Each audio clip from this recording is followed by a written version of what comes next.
Just Eric Burris with you on Coffee Talk. It is a Monday morning, December 13th. I'm a couple of minutes late, but man, that traffic, sometimes the traffic's great and it's like, cool, we're good. And then other times the traffic is absolutely not great. And in those cases, we find I'm a few seconds late to Coffee Talk, so I do apologize. But anyway, it is a Monday morning, December 13th. A lot to talk about. Want to talk about our local forecast and, of course, everything that's going on there.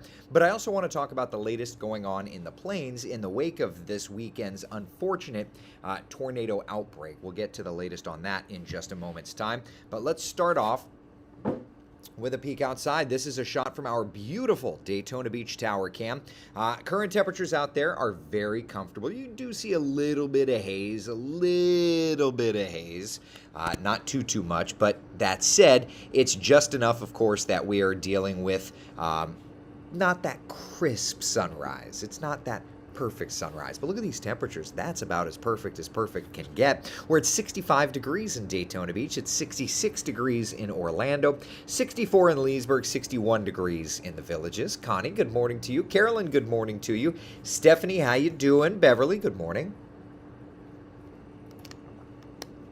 I hope everybody is doing great this morning. Temperatures are looking good. I do want to point out we are not perfectly dry on our first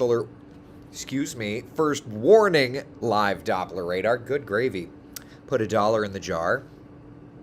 We are tracking showers, even downpours off the coastline. So we didn't really see it. Let me go back to that tower cam shot for just a moment. Yeah, I mean, you can't really see it because the fog is there. Offshore, certainly, but there are some heavier downpours. There is the potential to see a little shower or so at the beaches. These are thus far behaving themselves, staying off the shoreline, but nevertheless, do want to at least point it out. That way, as you make your plans today, let me find the right graphic. It's a Monday. You know it's a Monday. That way, if you make your plans today and have some along the coastline, you at least know that you could see some of those darker clouds. I do think we may see a sprinkle or two, but I don't think we're going to see too much. Instead, we're going to see a beautiful day. Bright sunshine. The skies are nearly blue at my house. Once that little bit of haze lifts, it'll be perfectly blue.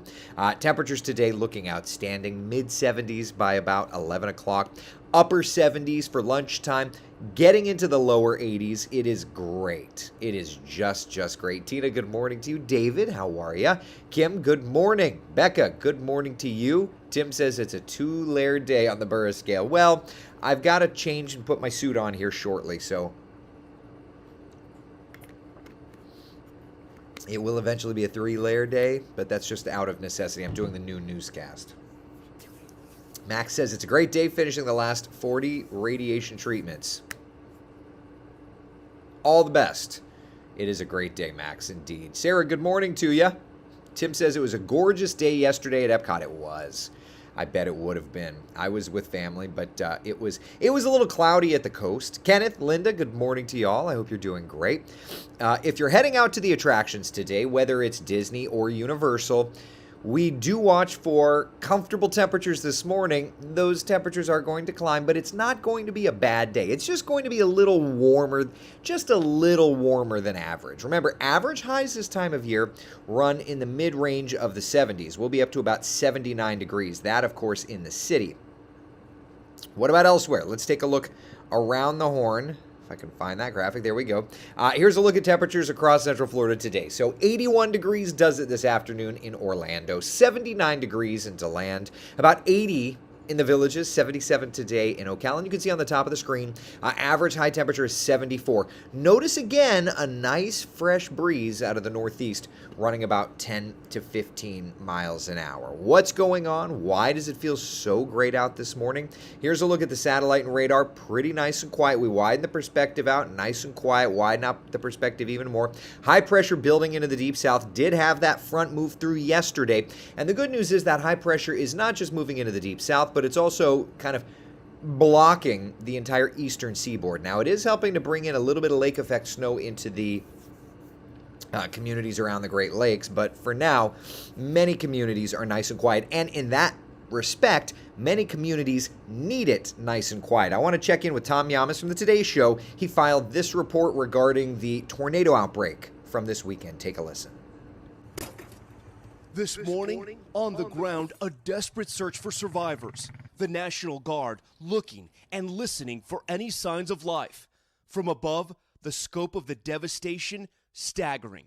It looks like a war. I mean, like it just looks like bombs went off. Entire neighborhoods gone. Homes completely leveled. Bedrooms and living rooms torn open and exposed. And street after street littered with metal and debris.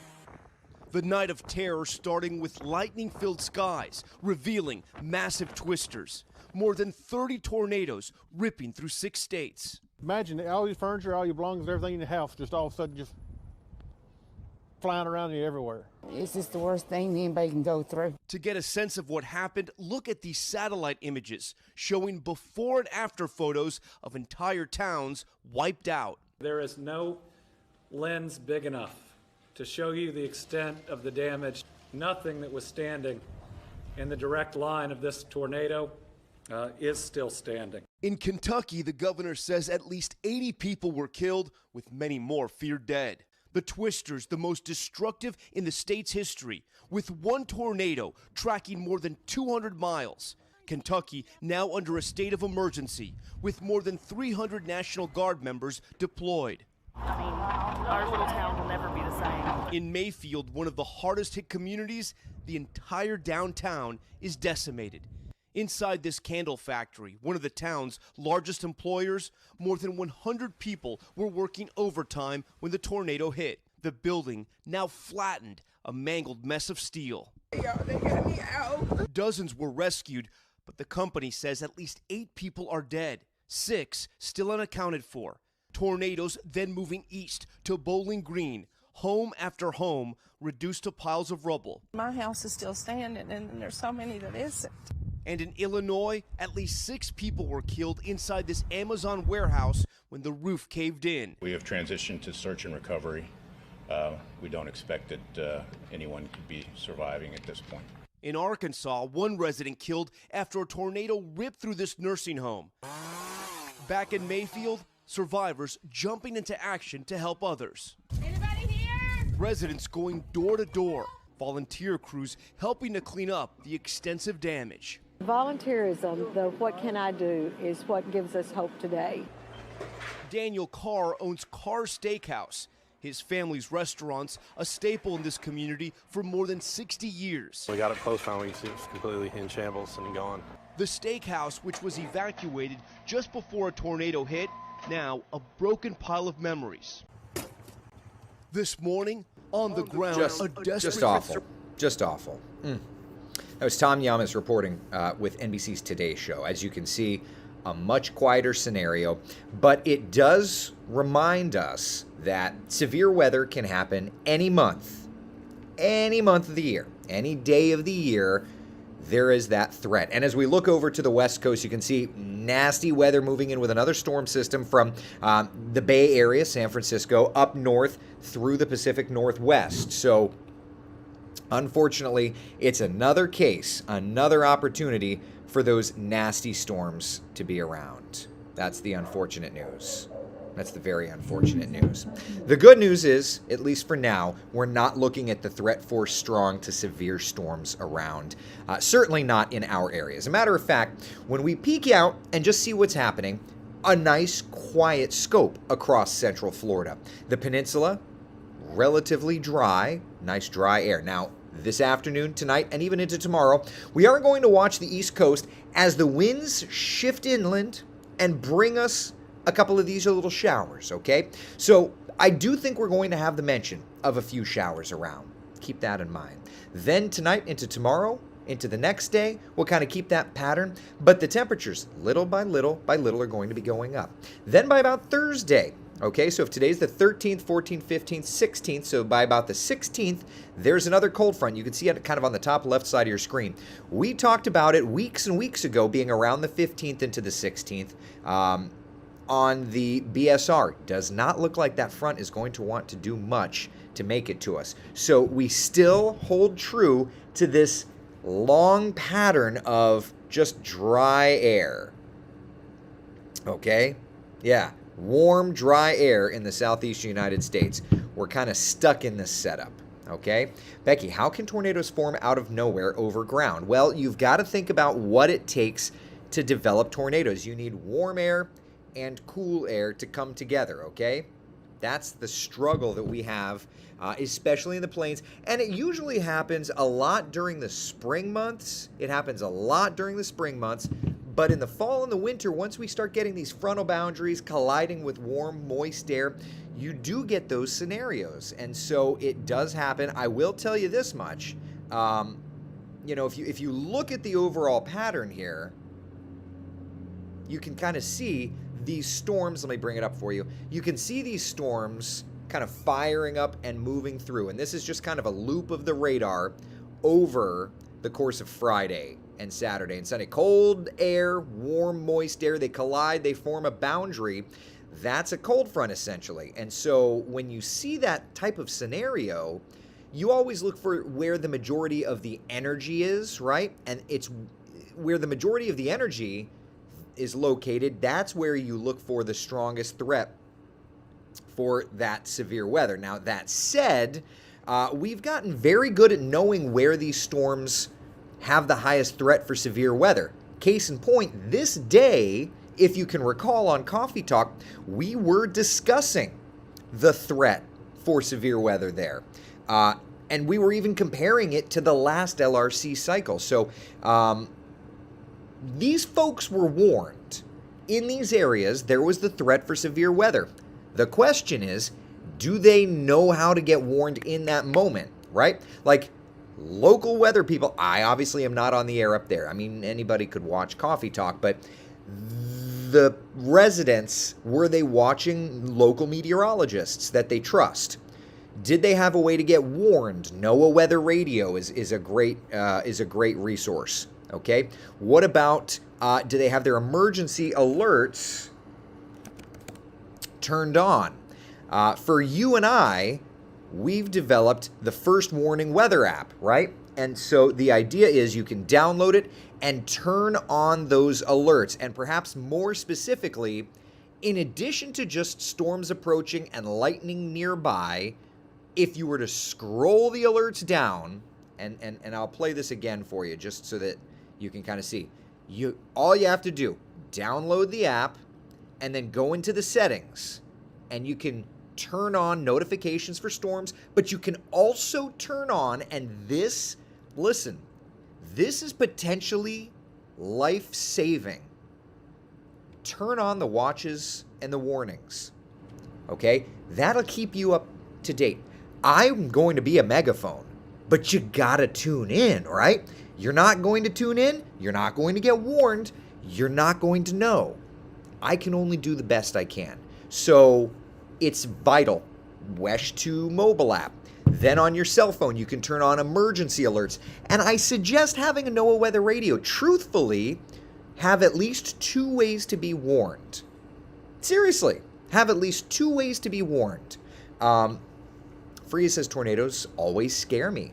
I can go through any hurricane, just not tornadoes. So unpredictable. We know always an area that is threatened by severe weather.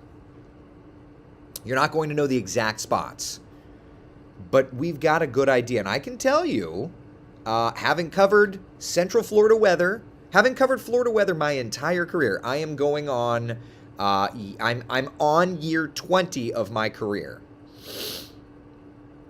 So I've covered tornadoes, and it's only ever been in Florida for 20 years now. We always have an idea that there's a decent threat, but you need to be able to be warned. So I beg you, because I can promise you I will be here to track them if I have any breath in my lungs. But I need you to know when to watch for them, right? Seriously. Okay? Jan, news said it might be the longest lasting supercell ever, 200 plus miles. I don't know that stat, but,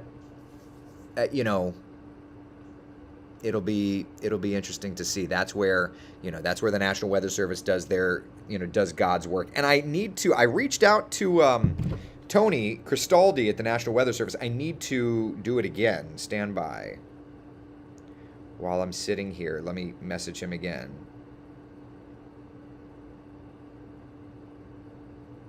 Hold on, everybody. Tony Cristaldi.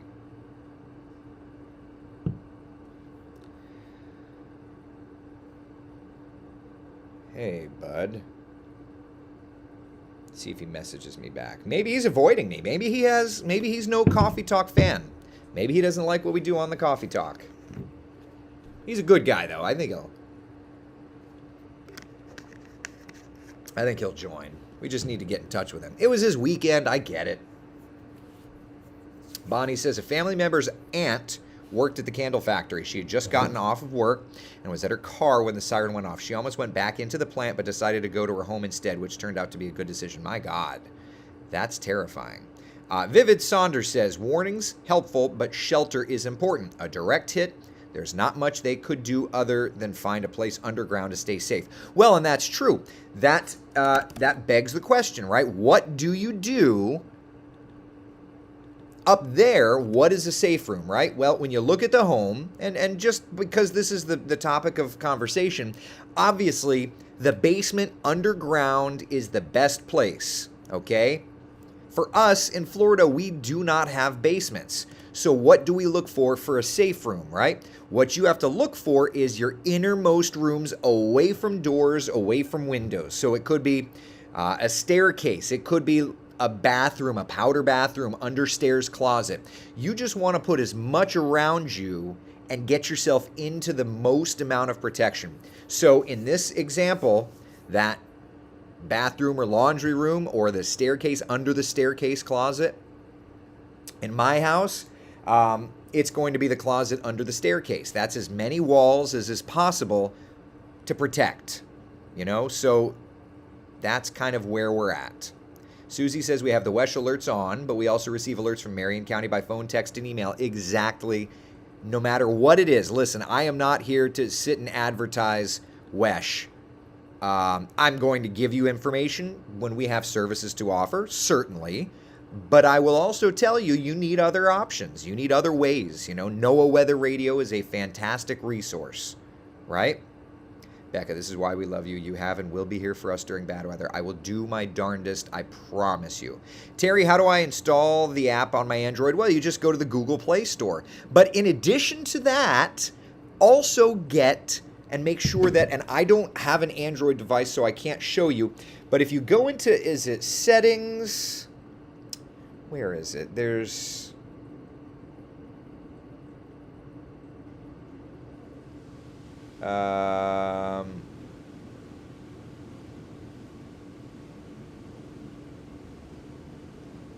There's alert, there's like emergency alerts, like emergency activation system alert. Oh, yeah. Okay. Right here. So, government alerts. So if you go into on the iPhone, again, this is iPhone, but if you go into your iPhone, okay, and you go to settings, notifications, okay, and you scroll all the way to the bottom, government alerts, okay, Amber alerts, emergency alerts, and public safety alerts. You want to make sure your public safety alerts are on, and you want to make sure your emergency alerts are on, okay? Very, very important. Very important. That's going to be what helps guide you should there be a threat for strong to severe storms, okay? Even in the middle of the night, you want ways to be awakened. That's the difference, potentially, between life and death. And I'm just being honest with you, folks. Listen, if you've known me a while, you know I am not a hyper, but dag nabbit, man. You just need to know, okay? All right, 7-day forecast, thankfully showing some shower activity, but we are not talking about any strong to severe thunderstorms, okay? That's the good news. All right?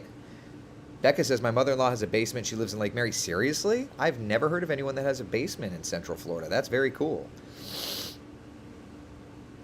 That's very cool. Let's see here. Thanks, Eric, for speaking about this. Hopefully people take it seriously. Yeah, at the end of the day, I truthfully do take my job so seriously. And to me, telling you that the weather's beautiful, it's like an honor. It's great. But when the weather's bad, I'm exhausted because I work so hard and so constantly. But I want to make sure that you know when weather's bad. And I work tirelessly. Day on of work, day off of work. We work for you, okay? So I want to also make sure that you can find me, so that you can find Tony, Kellyanne, Cam, Alex, the whole weather team, because we're going to be working for you, but you need to be able to wake up in the middle of the night, God forbid something comes your way. Heather says, tornado destroyed my house in Orlando when I was in 2nd grade in the middle of the night. Absolutely no warning, and 81 lost everything, that our family was okay. Wow. Hey, it's the quiet weeks like this that we need to be ready. It's kind of like your financial planner tells you, when it rains, it pours, so be ready for that rainy day. This is no difference, right? That's the bottom line. All right? Wow, Shauna, that's very cool. Weather for Christmas. So let's take a look at the computer models. Give me a second. Let me refresh this.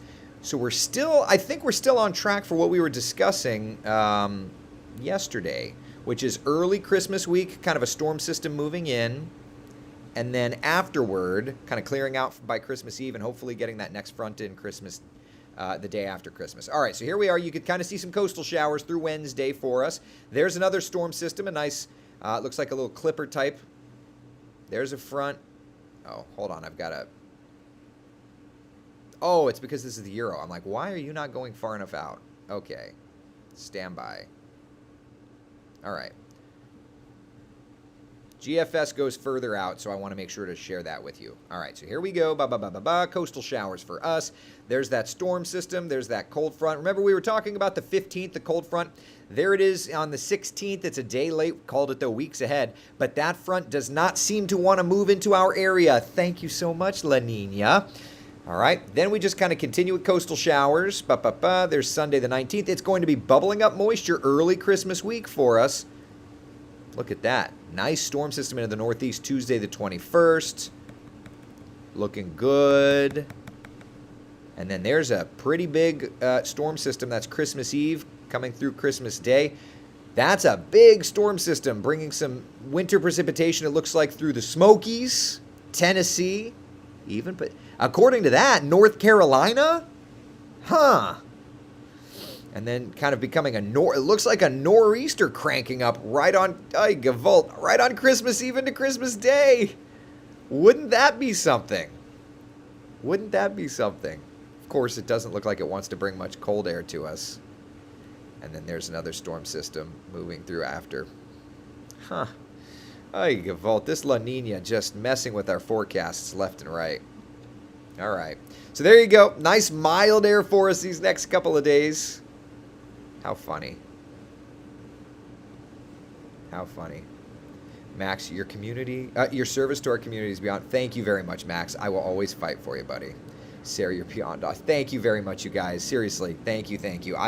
All I will do is always work for your trust. That's all I will ever do. I don't need any recognition. I don't need. I'm just going to be here for you. I can promise you that. I will always be here for you. Arnett says our house is built on a hill, and bedrooms being in the lower level saved us from injury in the tornado that hit us into land. Upper level had damage. Wow. Yeah. Lillian, can we please have snow for just one day? Could you imagine the chaos of Central Florida and a good snow, like a dusting and everybody's freaking out? Right? Ugh. Glad that's not going to happen. I don't need anybody freaking out any more than they already do. All right, people. Here's what we've got for you. High temperatures in the low to eventually mid-ish 80s. Morning lows, very, very comfortable. I have a feeling I'm going to be doing coffee talk outside the next couple of days. It's so pretty. Why not? All right, listen. Be the sunshine in someone else's day. Thank you so much for hanging out for Coffee Talk. I'm going to go change my clothes, get ready for Wesh 2 News at noon, all right? I will see you for Wesh 2 News at noon, and then I'm in for Kellyanne the next couple of days. She's going to get a couple of days off.